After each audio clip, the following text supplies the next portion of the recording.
कानूनी तजावुजात को हटाने का अमल जम्मू कश्मीर में टॉक ऑफ द टाउन बन गया है। इन दिनों अगरचे एलजी इंतजामिया ने वाज़ेह कर दिया है कि इस अमल के दौरान गरीब लोगों को परेशान नहीं किया जाएगा, ताहम सियासी जमातें इस मुहिम को लेकर यूटी इंतजामिया को घेरने का मौका नहीं गंवाती हैं। पेश है मनोज कौल की खास रिपोर्ट।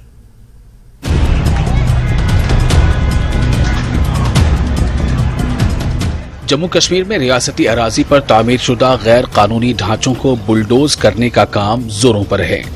रेवेन्यू हुकाम पूरे यूटी में कई जगहों पर कब्जा करने वालों से जमीन वापस लेने के लिए कार्रवाई में मसरूफ हैं। चूंकि हुकाम को इन लोगों की तरफ से सख्त मज़ाहमत मिल रही है जिन्होंने अपना असर और रसूख इस्तेमाल करते हुए सरकारी अराजी पर कब्जा जमा रखा है, इसलिए हुकाम जमीन को वागुजार कराने के लिए पुलिस की मदद ले रहे हैं। रियासती अराजी से बेदखली का अमल इन दिनों यूटी में सबसे ज्यादा बहस का मौजू बन गया है।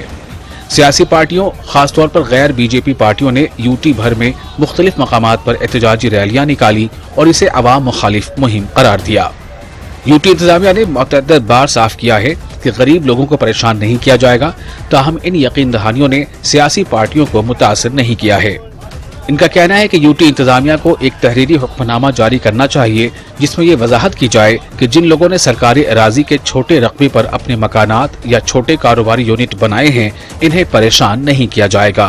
तरीका ये ठीक है कि केस टू केस स्टडी किया जाए और अगर वाकई ही इस तरह का कहीं हुआ है तो उसको बाज़ाब्ता पब्लिक डोमेन में ला के उसका लिस्ट तैयार करके कोर्ट में, तो श्रीनगर में आपने शायद सुना होगा, उमर साहब ने एक केस को रेफर किया, उन्होंने कहा नहीं जी ये लिस्ट ही गलत है, हमने तो लिस्ट ही नहीं निकाला है, ये लिस्ट ही हमारा नहीं है। और यहाँ एक लिस्ट निकला है, उसमें उन्होंने कहा जी ये रेवेन्यू रिकॉर्ड में चूंकि रिफ्लेक्ट नहीं हो रहा है, तो चूंकि हमको ये निकला है, तो अगर निकला है तो उनको पहले आइडेंटिफाई करके उनको ट्रेस तो करना है ना, या पहले डोजर लेके जाना है और ये करना है, ये तो किसी कानून में है नहीं। कोई आशियाना बनाया है, कोई गरीब किसान है जिनको पिछली सरकारों ने आबाद किया, बसाया, छोटे वर्ग के लोग भी हैं, दलित वर्ग के लोग भी हैं, स्मॉल और मार्जिनल फार्मर्स हैं, और जम्मू कश्मीर के लोगों के पास ज़मीन से ही खुशहाली थी, आज उस ज़मीन से भी महरूम किया जा रहा है। ये एक लाठी से सबको ट्रीट करना ये बिल्कुल गैर जमहूरी है। जो लोग भू माफिया हैं, जो लोग मगरमच्छ हैं, जिन्होंने सत्ता का, पैसा का दुरुपयोग करके और अफसरों से मिलके कहीं गलत जो है जमीन हड़प की है सरकारी, उसके खिलाफ सरकार कार्रवाई करे। लेकिन जो आम किसान है, गरीब किसान है, जिसके पास अपनी जमीन नहीं है, वो उसी की रोजी रोटी उसी पे चलती है, और एक ही कानून, एक ही लाठी, एक ही आर्डर के तहत तमाम को आर्डर हो गया कि 31 जनवरी तक सबको बेदखल करो। ताहम बीजेपी इस मामले पर बहुत मोहतात रद्द अमल जाहिर कर रही है। पार्टी के सीनियर लीडर अब्दुल गनी कोहली ने बताया है कि नाजायज तजावुजात हटाई जा रही हैं, ताहम इस मुहिम के दौरान किसी गरीब का कोई ढांचा नहीं गिराया गया।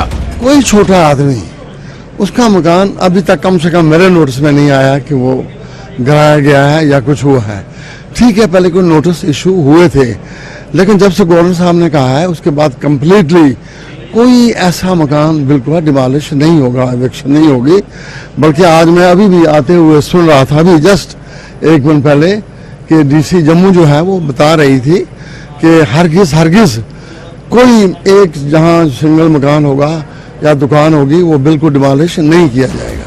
चूंकि यूटी इंतजामिया बार बार कह रही है कि गरीब लोगों को परेशान नहीं किया जाएगा, इसलिए सबकी नजरें यूटी इंतजामिया पर लगी हुई हैं कि वो गरीब लोगों को रिलीफ देने के लिए किस तरीक़ेकार पर अमल करेगी ताकि गरीब तबके में बेचैनी खत्म हो। काबिल जिक्र बात यह है कि महकमा रेवेन्यू ने सरकारी अराजी से बेदखली की मुहिम शुरू की है ताकि इसे मजमूई तौर पर आवाम की समाजी व इक़्तिसादी बेहतरी के लिए इस्तेमाल किया जा सके। न्यूज़ 18 के लिए जम्मू से मनोज कौल की